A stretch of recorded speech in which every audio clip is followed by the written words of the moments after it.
So, hello everybody and welcome!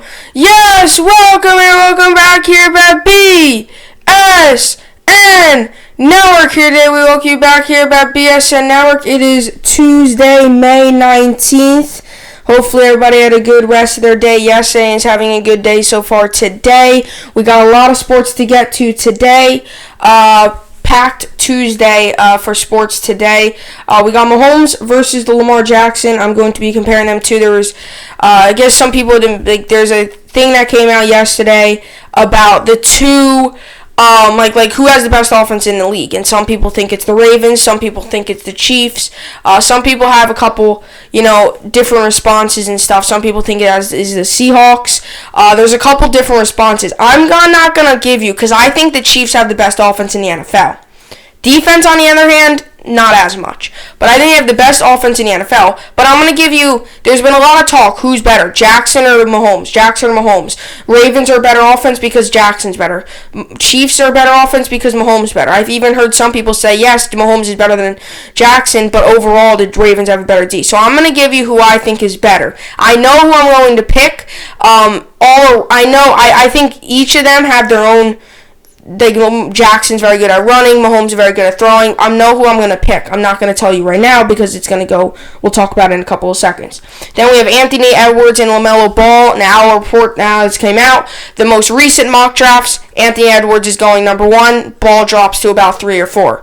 Who knows what's going to happen? Like I said yesterday with the Knicks. The Knicks might not even need to trade up. From what I'm seeing, some people have Ball dropping 5 spots, and Knicks are, I think, right there at number 6. So the Knicks might only need to trade up 1 or 2 spots if Anthony Edwards goes number 1 and James Wiseman goes number 2 to the Cavs. I've seen some people say LaMelo Ball is going to go to the Cavs. It's going to get interesting with this draft. So I'm going to go ahead and talk to you about Anthony Edwards. Seen him play a ton of times, obviously. I'm a Kentucky fan, huge Kentucky basketball fan. And I've seen Anthony Edwards play a couple times, being he was a Georgia player and being that Kentucky is in the SEC and so is Georgia. So we've played each other a couple times. So I've seen him play a good amount of times. And just other stuff, college basketball in general. I don't just watch Kentucky, I watch others. So then we have Trey Jones and the Nets. Trey Jones, there's rumors, most mock drafts have him coming from Duke to the Nets. I would love to see that happen. I'm going to kind of break down if it could. And I'll go into my mock draft a couple weeks from now. Draft's not yet up. I think it's like June something. But a couple of weeks from now, I'll do my mock draft. So let's get into it. So Patrick Mahomes and Lamar Jackson will be our first topic today. So there was a report that came out yesterday, or whatever, people trying to find creative ways to think of sports stuff. And with the NFL schedules coming out, everybody's like, oh, here are the power rankings, here are the projected records, here are each team's home win record and away home win and loss record, home win and loss record and away win and loss record, right? And then you have people saying, oh, best defenses, best offenses, you have the best coaches, best running backs. They're all ranking it. And they're all, here are the power rankings. Here are the power rankings projected to be at the end of the season. Here are the playoffs. Some people have even made their Super Bowl predictions. I'm not going to make them. I don't like to make early Super Bowl predictions. First off, I don't like to blow away the summer. I don't like to already be thinking about the NFL season. So I'm not going to make my Super Bowl prediction. It's way too early. If I had to choose off the top of my head, I don't even know, maybe the Chiefs, but I'm not going to go in depth and give you my Super Bowl prediction, my whole on playoffs. I'll do that when the time comes. And I'll usually do one before a week before week 1. I'll usually do my final prediction. Here's who I think is going to win the Super Bowl. But that's September, so we don't have to really worry about that right now. The Mahomes versus Lamar Jackson. So everybody thinks, Lamar Jackson, MVP, had a great year, very good quarterback. I like him a lot. But I also like Patrick Mahomes. And there's been a lot of debate around them too. Oh, who's better, Mahomes or Lamar Jackson? Okay, I'm going to tell you who I think's better, okay? I'm going to give you my answer right now. I think, overall, Patrick Mahomes. Pat Mahomes, in my opinion, is the best NFL quarterback in the league right now. Now, yes, Tom Brady. But at the moment, it's Patrick Mahomes. Meaning, yes, Tom Brady, yes, is an all-time. He's probably the best quarterback of all time. But he's out of his prime. He's getting old. He's not Tom Brady that Tom Brady was 3 years ago, right? He's kind of old and out of his prime. Right now, Patrick Mahomes is a better quarterback than Tom Brady. Right now, overall, Tom Brady's Wait, overall, Tom Brady's best quarterback in the NFL. You're talking overall career stats, Tom Brady's the greatest of all time. He's the best quarterback of all time. You can make the argument Montana is. It's almost like LeBron and MJ, but Brady's better than Montana, I think, in my opinion. It's close, but I think Brady's a little bit better than Montana. And I think right now, though, Mahomes is the best. You're talking overall, you're talking overall stats, then yes, definitely Tom Brady. You can't even make the argument because Mahomes hasn't nearly played the amount of time as Tom Brady. But when you're talking about quarterbacks right now, it's Mahomes is the best quarterback in the NFL. Mahomes had a better season than Brady last year. Brady's kind of old. Mahomes is young. He'll probably have another better season. Obviously, won the Super Bowl, so something's working with Mahomes. Mahomes is the best overall quarterback. You're going down. You're going to break it into different parts. Best running quarterback? Definitely Lamar Jackson. But I mean Mahomes. And like I always say, when you see a rookie have a breakout year, it's normal. That happens a ton. Because teams, coaches, players, GMs don't have the film on him of an NFL quarterback. They have film from college, but you can't translate that. It's a brand new playbook. He's going to have maybe a different play style from what he had in college because, he's got to fit into a different scheme. For example, like Mahomes in college might have played a little bit. He might be like, you're even getting better. You're even better than when you join the NFL. You're being coached by very good coaches, right? NFL coaches. I mean, there's some college coaches that are better than NFL coaches. Like Dabo Swinney's probably better than some NFL coaches. There's more successful college coaches than there are NFL coaches. But like Andy Reid, I mean, if you need a very good offensive coach, I mean, Andy Reid's very good, and that's why that offense is so good. Because you can make the argument Andy Reid is one of the smartest offensive coaches out there.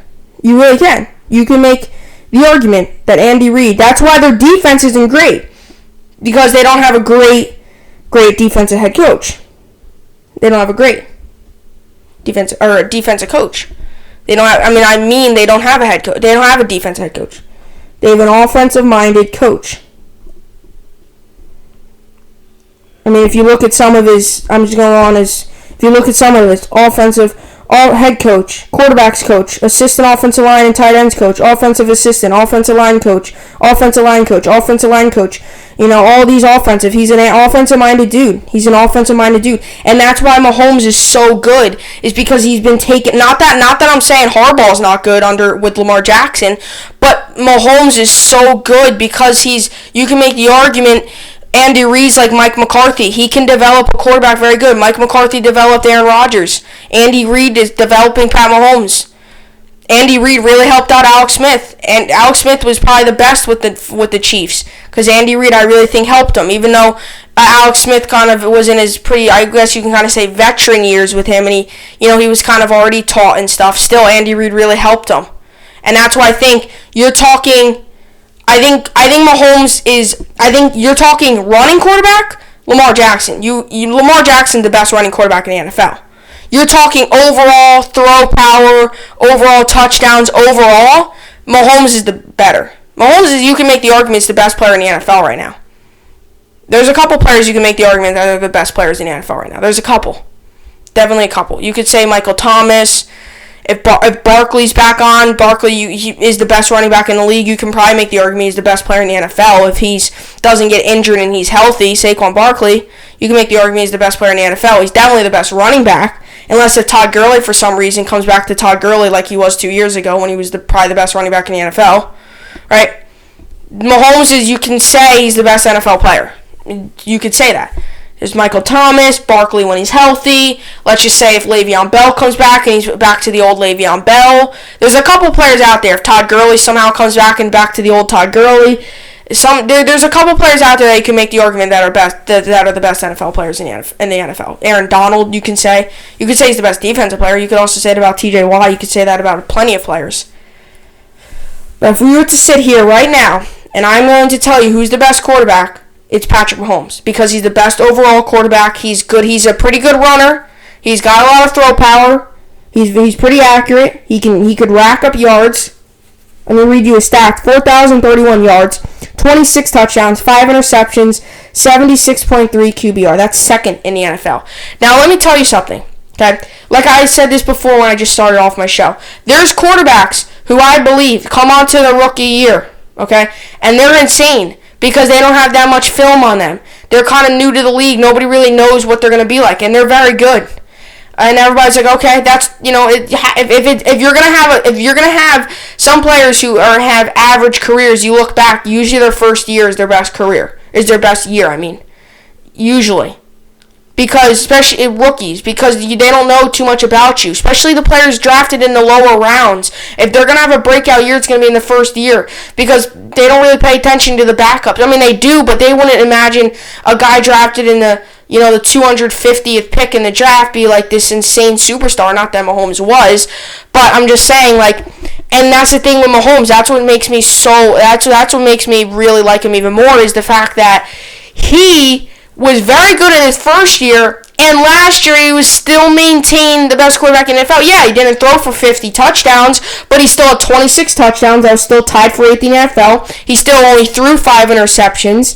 He still had 4,031 yards, and he had a booming QBR at 76.3. It really is fascinating what he's doing. And over the years, he's gotten better and better. Right, the first year he didn't play much because that was Alex Smith's team, right? He drafted, they were expecting it. I mean, it was normal, right? Pat Mahomes, it wasn't his first year last year, but it was or last year wasn't his first year.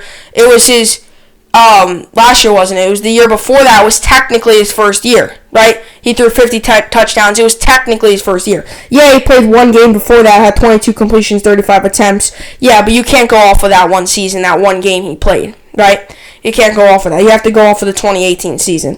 2018 season, he had 16 games played, 50 touchdowns, 12 interceptions. He lowered the interceptions. He had 12 interceptions. That's not bad. It's not horrible. It's not good. 5 interceptions is very good. Yeah, he dropped the touchdowns by 24, but still, the interceptions, I would rather take 26 touchdowns and 5 interceptions than 50 touchdowns and 25 interceptions, for example, because you're having more turnovers. Yeah, you could throw all these touchdowns. Jameis Winston, yeah, he threw all these 30 touchdowns and everything. Yeah, he was the top of the league, but look at the interceptions. He had 30 interceptions, right? Doesn't matter if you could have 60 touchdowns and 50 interceptions, and that's horrible because yeah, you had 60 touchdowns, but look at the 50 interceptions you just threw. Yeah, if you had 50 interceptions in a season, you were probably off that team no matter what. So he had 31 games played, 724 completions, 1,099 attempts, almost 2,000, 65.9 completion percentage, 9,412 yards, 8.6 was his average, 76 touchdowns, 18 interceptions. 18 interceptions, his long is 89 yards, sacked 45 times, and 8 fumbles in his career, and his total ratings 108.9. That is very good. Now, I will admit his rushing is nowhere close to Lamar Jackson. He only had 500 yards this year. His rushing's not Lamar Jackson. That's what I said. I never said that he was better at everything than Lamar Jackson. Lamar Jackson's a better runner than him. Lamar Jackson's the best running quarterback in the NFL right now. Yeah, you could probably make the argument, maybe Kyler Murray, but I mean, Kyler Murray didn't use his running ability last year to the fullest, I don't think. I think he could have ran a little bit more. I also think that Lamar Jackson has a better offensive line than Kyler Murray. I think just an overall better team than Kyler Murray. I mean, he's on the Cardinals, who's one of the, I'm not going to say worst teams because they got some good offseason acquisitions, but not a team that's going to be predicted to win a Super Bowl like the Ravens were last year. And that's another thing, too. It goes to show you that Mahomes is a better quarterback under pressure, in the clutch, in the playoffs. When the spotlight's on him, he's the better quarterback. Yeah, all last year, Lamar Jackson, the spotlight was on him. MVP talks, all that. Yeah, all the talks were on him. But, in the end, who came out victorious? The Chiefs, right? Mahomes last year got a little overshadowed. In my opinion, yes, Lamar Jackson had a great year. Yes, he was one of the better he was probably the second best quarterback in the NFL last year. I get that. But in my opinion, Mahomes could have won that MVP easily again. It was because the touchdowns weren't there. It was because, Jackson, everybody was like, oh, Lamar Jackson. And don't get me wrong, I was one of those people. I was like, oh, this guy is going to be insane. But after really thinking about it, Mahomes overall is the best quarterback. Arm strength is unreal. His arm strength's crazy. His accuracy is very good. His throw on the run's very good. He's running, he throws it like this. His throw on the run's amazing. If you need him to run, he can probably get a couple yards for you. He's not a horrible running quarterback. What I'm saying is he's not better than Lamar Jackson at running, but still, he's not a horrible running quarterback. He's not the worst. I've seen worse. Tom Brady, every time he runs, it looks like he's hurting. It's just, Now look at Lamar Jackson's stats.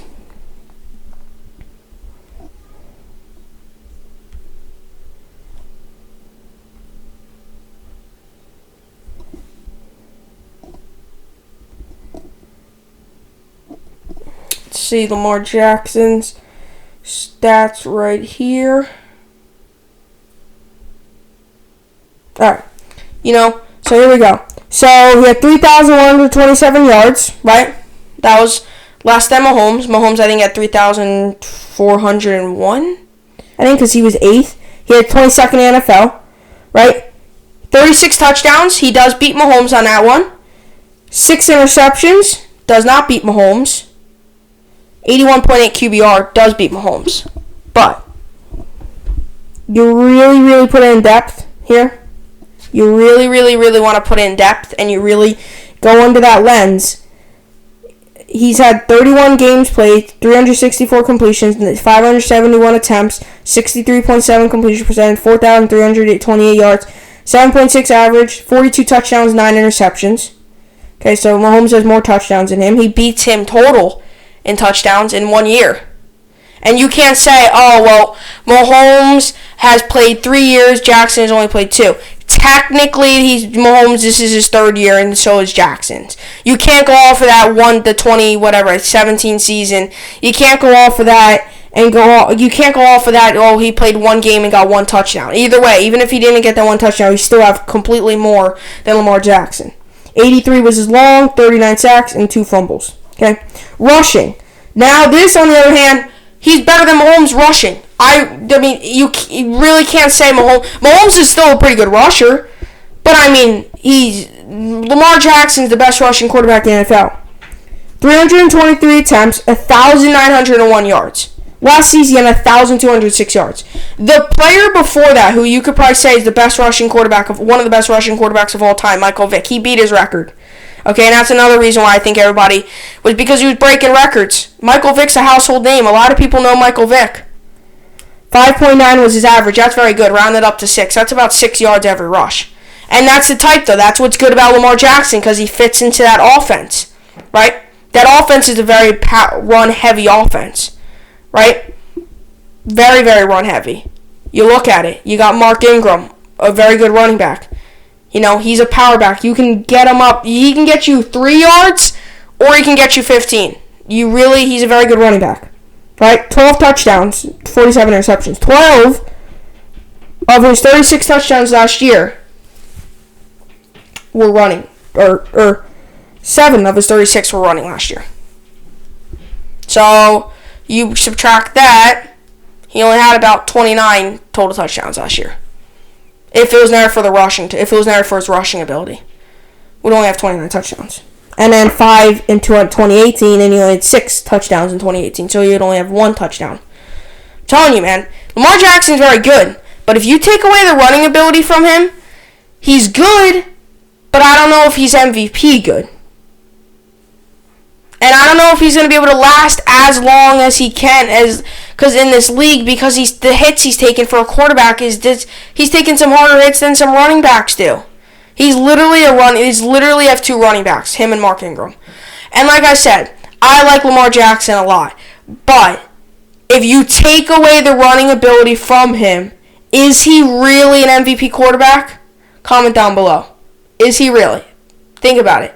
Now, yes, if we're talking, okay, he's not a running quarterback, then he would find a way to develop into a hard throwing, focus on my arm type quarterback. He wouldn't be, I'm going to run this play, I'm going to run this play, I'm going to run this play. He would be more focused on passing the ball. Now, of course, that's true, right? So maybe he would still be.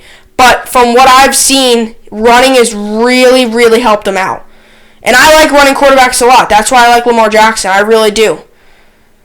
That's why I like Russell Wilson as well. He's a pretty good running quarterback. I like running quarterbacks. I don't mind. I'm not that I hate quarterbacks that just stand in the pocket all day, because I'm a Jets fan and Sam Darnold is not known for his running ability. But not that I hate quarterbacks like that. I just think quarterbacks that can run and stuff are fun. And you might think, oh, well, then Pat Mahomes isn't fun. No, he can run. He can also air the ball out 70 yards down the field to Tyreek Hill or whatever. He's fun to watch. Patrick Mahomes, in my opinion, is the best player. I have the most fun watching Pat Mahomes out of all the NFL players to watch. He's very fun. He's an awesome player to watch. It's almost like Jordan, MJ. He was very fun to watch. Because he almost seemed like he was perfect. You're comparing MJ to Patrick Mahomes. I'm not saying that. All I'm saying is that MJ was very fun to watch. Mahomes is very fun as well. Right? It almost seems like he doesn't mess up. Although obviously he did. Obviously he does. Same with MJ. You're a guy who doesn't know basketball much. Of course he's going to miss shots, but a lot of people are like, oh, MJ was automatic. You look at some of the highlights, he was missing shots. It was just the amount of misses to makes are sometimes crazy in the games he played. He'll miss 5 shots, 6 shots in the game and put up 40 points. Right? The amount of makes to miss sometimes are a little bit. Same with Mahomes. The amount of completions to incompletions can be crazy. Yeah, Mahomes has incompletions. Yeah, he has interceptions. It's human. You can't be perfect. But I'm just saying, Mahomes, it's very rare to see him have a very big brain fart mess up. You haven't really seen one of those in him. You really haven't. Right? You've seen them in a couple of other players, but you haven't really seen a big brain fart mess up in Mahomes. Like, what are you doing? That's a head scratch. Like, well, come on. He's a very smart player. He's very quick. That's why I like his play style too. That's why I root for the Chiefs, because I like Andy Reid, and I also like Mahomes.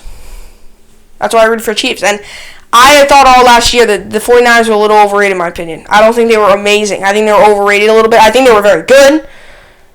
They had Super Bowl talent, but I think they were a little overrated. I had a feeling, even when they were down 10, I had a very good feeling the Chiefs are going to find a way, because they came back against the Texans. Why can't you come back again? Am I right?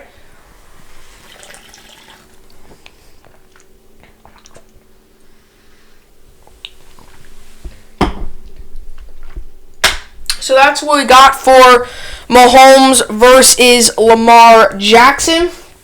Like I said, it's sometimes hard to kind of like compare sometimes, because I really think Lamar Jackson's very good, but I also think Mahomes is very good, and I know a lot of people have both sides of this. Who's better, Lamar Jackson? If you hear a Chiefs fan, he's gonna say Lamar Jackson, or not Lamar Jackson, Patrick Mahomes. If you hear a Ravens fan, you're gonna hear Lamar Jackson. That's why you sometimes have to listen to somebody like, I'm in the middle. I'll root for the Ravens. I mean, I know no problem with them.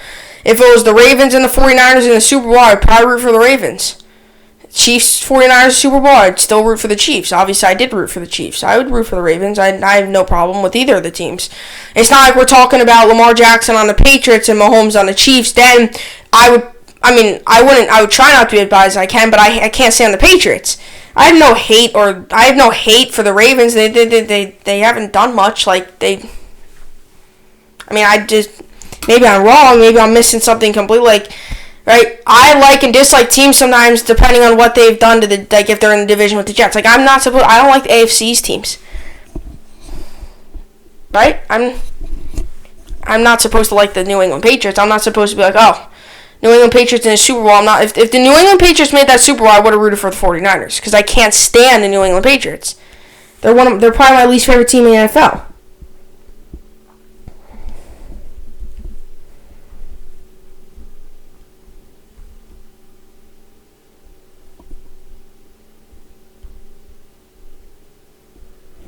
Alrighty. So, I'm loading this up right now. So, Anthony Edwards from Georgia. I've said this before. I like Anthony Edwards a lot. I think he's a very good player. Actually, I shouldn't say I like him because he plays against Kentucky. I shouldn't say I like him. I mean, like, I like him to be a good player in the NFL. I'm an NBA. I think, like, not that, I don't mean, like meaning, like, oh, I'm, like, I mean, like, I like his play style. I like how people think that he's going to go in the first round. I think that could be true. Or first pick. I think that could be true. Although, he's a guard, okay? I said this yesterday with the Warriors. I've said it a couple times now. Do the Warriors really need a guard? Do they really need a big-time guard? Because they have Curry, who's coming off of an injury, yes, but I think it's perfectly fine with Curry, right? Yeah, you can't go off of one player. You can make the argument Curry's the best guard in the NBA right now. You can make the argument there's a lot of guys the best guards in the NBA. Right? I'm not going to give you, I think, the best guard in the NBA because I think there's a ton. Damian Lillard, Trae Young, Curry. There's a lot of good guards out there. And I don't like to do it, especially with Curry. Because a lot of people have Curry in their top 5 list of all time, and I just think that's outrageous. Top 10, I think, is outrageous. Top 15 is even a little outrageous. Top 20, top 30, yeah, probably. Top 25, maybe. I don't know. I just think he's a little, I mean, I shouldn't say he's overrated. I just think there's times where people can be like, okay, they can get a little ahead of themselves when they're talking about Curry. But Anthony Edwards is now what people say, oh, Anthony Edwards, top headlines, Anthony Edwards going to be the number 1 pick in the 2020 NBA draft. Do I agree with this? Like I said, I think Anthony Edwards is a very good player. I think he's got a lot of good parts about his game. And I'll tell you what, looking at his game, he doesn't have many parts that I dislike. He's got a lot of good parts of it. Right? His one thing that I do dislike a little bit about him is when he gets the NBA, will he be better at sharing the ball? Right? I'm going to read you his stats. His assists aren't great. He's averaging 2.8, a little bit above. You can say 3. Right? His assists are not great. Right? Can you rely on him to come up with big plays, big moments? Or is he going to be a mostly shooter, not really share the ball? Right? What players are you going to get out of Anthony Edwards? Are you going to get a player that's shooting 20 shots a game and going to be making, 6 for 20 and 2 assists and maybe 4 rebounds? Or are you going to be getting a guy that's putting up 20 points a game, maybe 5 assists and maybe about 6, 7 rebounds, right? What player in Anthony Edwards are you going to be getting? Because looking at his stats, his assists worry me a little bit. Okay, 19.1 points, 5.2 rebounds, 2.8 assists, 40.2 field goal percentage. That is one part about his game I really, really, really like about him. The field goal percentage, 40.2. I said this yesterday on the podcast. If you have above 550, that's almost like getting 100% on a standardized test in the NBA for shooting percentage. That's amazing. You're making over 50 shots. Some guys in games are making 30 to 20% of their shots. 30% field goal percentage isn't horrible. 20, okay, now you're getting there. Any under 20, okay, you got to fix your shooting. But 40% is very, very good. 40% is actually, for a point guard, or for a guard, that's pretty good if you ask me. Now, yes, he was a freshman and everything, but that is pretty good if you ask me. This season, 32 games played, 32 games started, 33 minutes. That is pretty crazy to me. And that's another stat I was looking before I came on air to say, right? 33 minutes. College basketball games are about 40 minutes, right? Because they have 20-minute 2 halves. First half and second half are 20 minutes. So about 40 minutes, plus stoppages of play. It's not exactly. If there was no stoppages of play and there was no there was no fouls, there was no timeouts, whatever, stoppage of play, whatever that means to you, right? No commercials. The games would last 40 minutes. That's pretty crazy. If you really think about it, sporting games would last about. An NBA game or a college game would last about 40 minutes. NBA game would last 48 minutes. An NFL game would last an hour, right? If you really think an NHL game would last an hour as well. But instead they last 3 hours. They last 2 hours because of the commercials, right? They last different because of the commercials. But 33 minutes a game. Here's what I like about the stat. That means he's sitting about 7 minutes. If the Warriors can get, or whoever is going to pick him up, if they can get that kind of productivity out of him, where he's only sitting 5, 6, 7 minutes a game, that is very, very good. Because if he has the endurance, he has the energy to go out there and play for whatever in the NBA 48 minutes. Let's just say he goes out there and plays for 40 minutes and only sits 8. That is I would love that in my if I was looking at it to get a first round, if I had the number 1 pick, I would look at a guy like that. Okay, this guy can put up this, and then you got some players that maybe he can only play 25, 30 minutes for us and he's sitting for 18. But if he has the energy, he has the endurance. Now, yes, he was the leader of that Georgia team, so they might be playing him a little bit more than if he was going to be in his first season in the NBA. But what I like is this is a guy that you can trust. Okay, you know what? If you're kind of tired, can I put you in for the final 2 minutes of this game? Can I put you in to finish this game out? Can you find a final bit of gas left in the tank in your body to grind this one out for the team? And I think that's what's good about him. That's why I really like it about this stat. Is because I really believe he can really, really, really help because he's able to put up 33 minutes a night, equivalent to the NBA. They probably would push him a little bit more, right?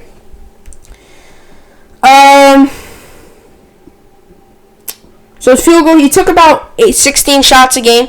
Field goal percentage 40.2. Like I said, 16 shots isn't crazy. I mean, I don't know what the average is. James Harden sometimes taking 20, 25 threes in a game. So I guess 16 shots a game isn't that much. That's probably why his field goal percentage might be up to 40%. He's averaging about 7 3-pointers a game. 3-point percentage is 29.4.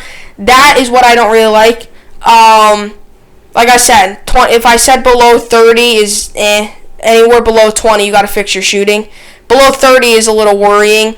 But like I said, it's not the end of the world if you can't shoot threes. It's sad the NBA came to that where some people just look at the 3-point stats and go ahead and say, hey, he can't hit threes. And I hit threes. And I know I just said that. I know I kind of just said, he can't hit threes. But that doesn't really worry me as much as if he couldn't hit twos. If he couldn't hit threes and he was at twos, his 2-point is very good. Obviously, he can hit good twos. His 3-point percentage is 29.4. That's not great. That's really not that great. Right? It's not amazing. It's But like I said, the one game I remember against him against Kentucky, he did not have a very good game. I think he had 2 points and he was like 1 of 9 shooting. Not to end the game. I think after the first half.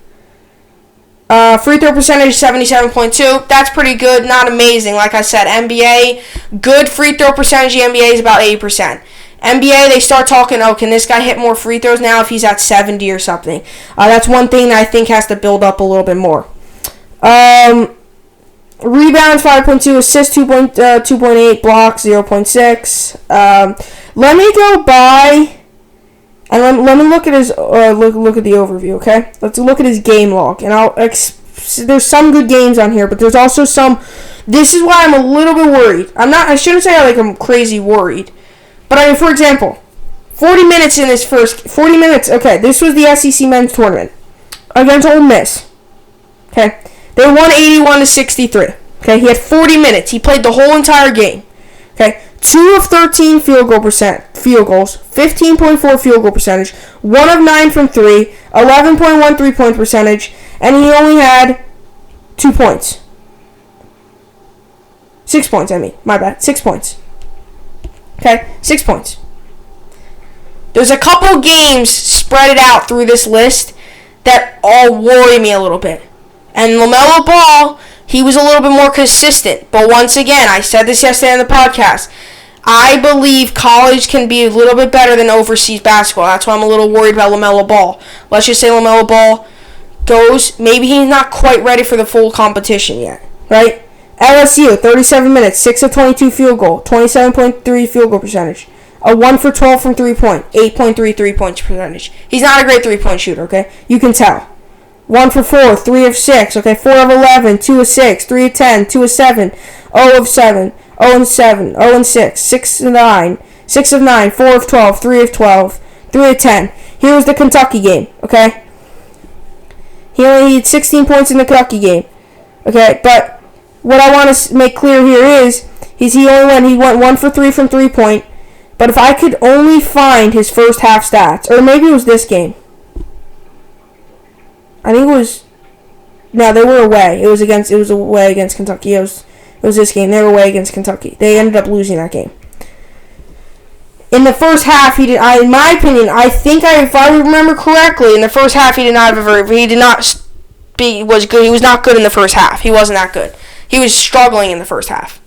But what I'm a little concerned about, and I know I've praised him a lot today in the show, on the podcast, but what I'm a little concerned about is his consistency. The 3-point, okay, that's not the end of the world. You don't have to be making 3 points to make a living. Right? You can sit in the paint all day to make a living. There's a lot of players that have done it. Shaq, Wilt.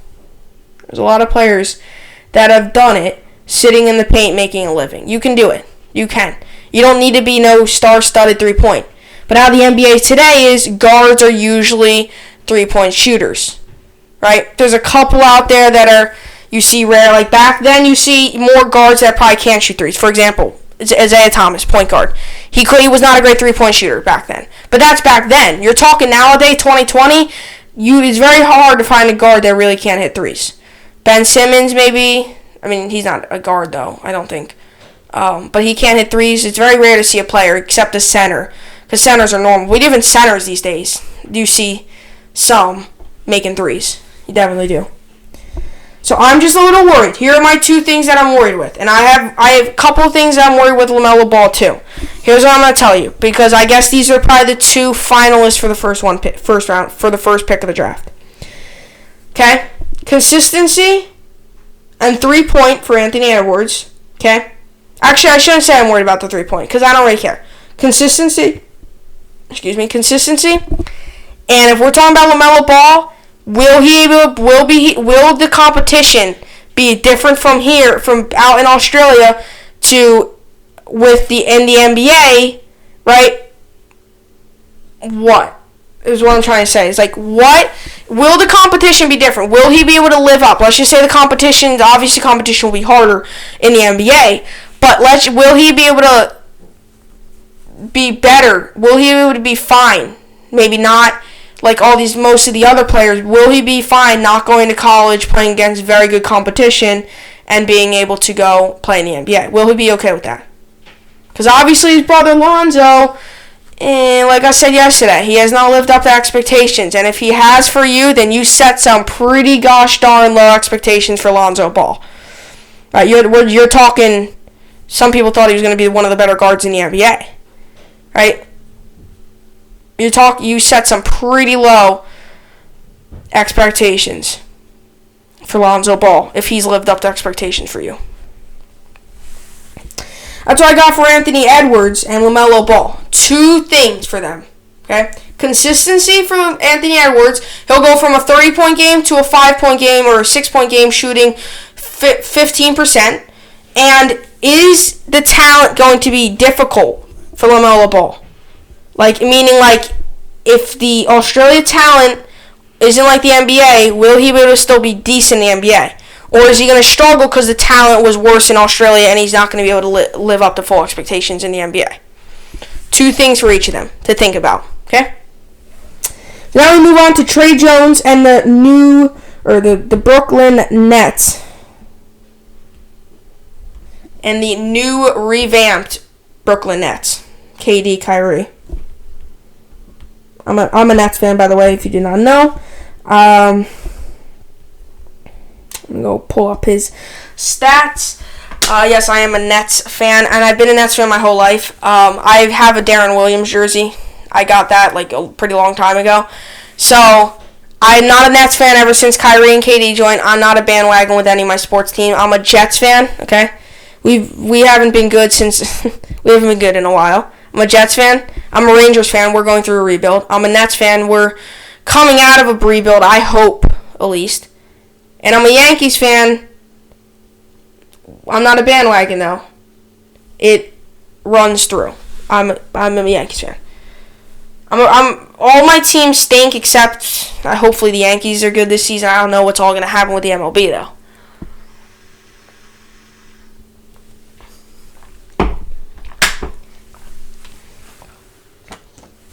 So that's what I got for Anthony Edwards. Now let's get into, like I already said, Trey Jones.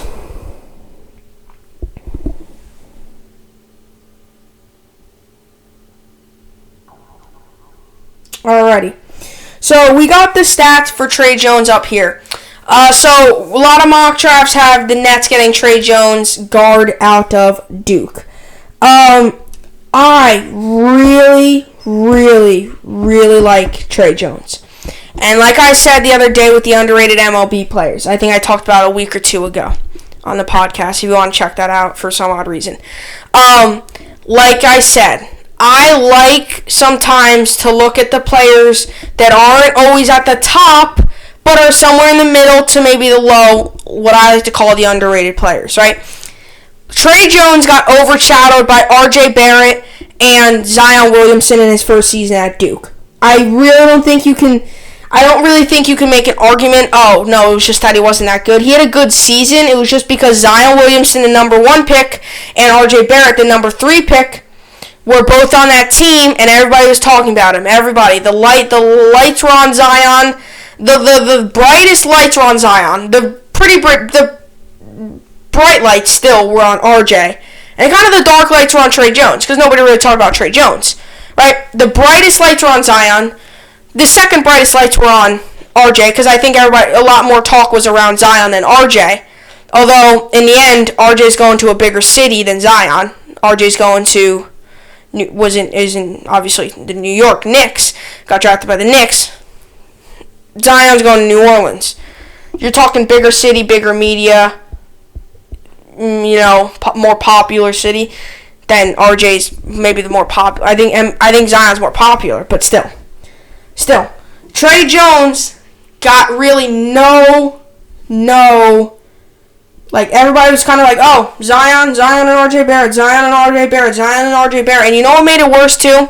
And I know you might be like, oh, well, Zion and R.J. were both rookies last year, or both freshmen last year. Well, yeah, but Trey Jones was also a freshman. So when you see 2 freshmen come out like that, you see 2 freshmen play like that, and then all of a sudden you have another freshman who, I'm not saying Trey Jones had a better season than R.J. and Zion, but he still had a very good year. 36 game played, 36 games started, 34.2 minutes. He had 41.44 field goal percentage, 26.2 3-point percentage, and his points per game were 9.4, which isn't great. He still had a good season, though, but wasn't great. This season, on the other hand, almost every stat category is up. And unlike Anthony Edwards, I like these assists. 16.2 points per game, 4.2 rebounds, 6.4 assists, 42.3 field goal percentage. For a guard, you can't look at the rebounds. They're not meant to be a very big rebounding type of player. Unless if they're putting up triple-doubles, okay? But for a guard, you can't be like, oh, he doesn't have good rebounding, don't draft him. You can't be like that, right? Yeah, you want a guard to have decent rebounding. For a deep shot to have a long rebound, let's just say a pick or something, you have to switch on a guy, you need to have somewhat rebounding skills. But as a guard, your main priority is to put up points per game and have a good amount of assists. It's not to be a rebound guy, put up a couple points a game, kind of take the blows inside the paint. That's the center's job, and sometimes the power forward's jobs, however your offense works, or defense, whatever the case may be. So, Trey Jones is very good. He didn't have a great year last year. 9.4 points per game, but that's also because you had RJ and Zion, who it was almost like MJ and Scotty, and then you had Steve Kerr. It was RJ and Zion, and you had Trey Jones, right? Yeah, Steve Kerr got the ball. Yeah, he shot a couple times, but it wasn't like it was mainly Scotty, MJ, Steve Kerr, RJ, Zion, Trey Jones. Right? Trey Jones was kind of left out a little bit. And I really like Trey Jones. I think if we're going to pick him up, he would probably be coming off the bench. And I would love to see him coming off the bench. This is the first time I've really been excited in a Nets draft pick. The Nets have never been a great drafting organization. They traded out of the spots like 2 straight years. Then they got Devon Musa, like a top 10 pick 3 years ago, I think it was. I don't know why we got him. He hasn't been much. Musa, I mean, he's came in a couple times, but I think for what the Nets should do, and I hope whoever our new head coach is, what we should do is if we get a guy at Duke, we should not put him in the Long Island Nets squad. We should not put him in the G League. We should bring him up immediately and try to see how he is. Because I think that's what happens. You put him in the G League, he gets lost, you get players all of a sudden, they're like, really? Do we really need this guy now? Like, do the Nets really need Devon Musa now? Do they really need him? Right? And I really think if the Nets can get Trey Jones, I think he could work really well especially with Dinwiddie possibly leaving next season. I think he could work really well with Kyrie, right? I think he could. And I like his style of play. Not a great three-point shooter, but we have one in Kyrie and KD. We have 2 there. And I know this might sound not crazy, but the Taurean Prince days, he has his moments from 3. He's not great, but he has his moments. You have Joe Harris, who you can make the argument is one of the better three-point shooters in the NBA. You know, I think this could be a team that we don't really need. I think that's why we're targeting Trey Jones. We don't need no big three-point guy. We have KD who can hit threes. We have Kyrie who can hit threes. You have Taurean Prince who can hit threes. And you have Joe Harris, who's probably one of the best three-point shooters on the Nets, if not the best, right? Kyrie, obviously, and KD are probably the best all-around players, but you're talking best three-point, maybe Joe Harris. So I don't think we need to target any big, this guy's good at three-pointers, we need to target him. No, it's okay if we get a guy that's not great at three-pointers because we already have a couple good three-point shooters. You know, Dinwiddie, I think, is going to leave. I think Dinwiddie's going to leave. But I don't think it's going to be the end of the world if we don't get a three-point shooter. We're getting a guy who can probably drive to the hoop, mid-range, close, and he can hit threes if he needs to. You know, his three-point percentage gotten better this year at 36.1 than 26.2, but still, right? He's not amazing. You know, he takes only about 3 three-pointers a game, right? You know, it's not about 4 three-pointers a game. So it's nothing crazy, but it's not horrible, right? I think if we're going to get Trey Jones, I think he would be good at driving, mid-range, maybe threes if you really need to, right? He's not going to be your, go-to guy for a three-pointer, right? I don't think he's going to be like that. I really would love to see Trey Jones on the Nets, though. We have not gotten a big-name player. Like, Trey Jones, you could say he's a big-name player. He's a pretty big-name player coming in out of college. Like, any really Duke player is a pretty big name. I mean, Duke's one of the better college basketball programs of all time. With Coach K over there, the way he develops players is unreal. Same with Calipari in Kentucky. You know, Gonzaga's came along. Same with, North Carolina, right? There's a lot of Cole Anthony's coming out of there, and I might talk about him tomorrow as well with the Knicks. Right, possibly getting him. Cole Anthony's a very good player. He was the best North Carolina player this year. But what I'm saying is, if the Nets can get Trey Jones, I would love to see that pick. I would love to see the Nets get Trey Jones. So that's what we got for today. That's what we got. I think that's what we got today, right? Nothing else. We did Mahomes versus Jackson. Comment down below if you think who you think is better. I would like to know. Then we had Anthony Edwards and LaMelo Ball. And then we had Trey Jones and the Nets. Tomorrow we'll be back on here tomorrow talking more sports with you guys. Like I said, I don't really know what we're going to be talking about, right? We'll be talking about something. Not 100% though. I think I will probably be talking about what did I just say? Cole Anthony. I think I will be talking about Cole Anthony. And if any other news comes out, the MLB plan, stuff like that. I watched some more KBO today. Deucin Bears and the NC Dinos. It was NC Dinos were winning 4-0, I think. They probably ended up winning. I can go ahead and check.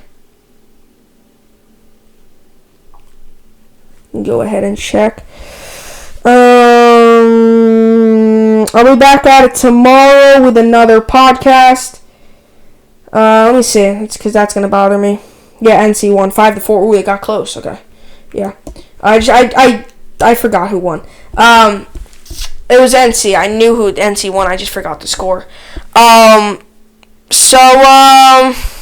that's a wrap for this Tuesday podcast.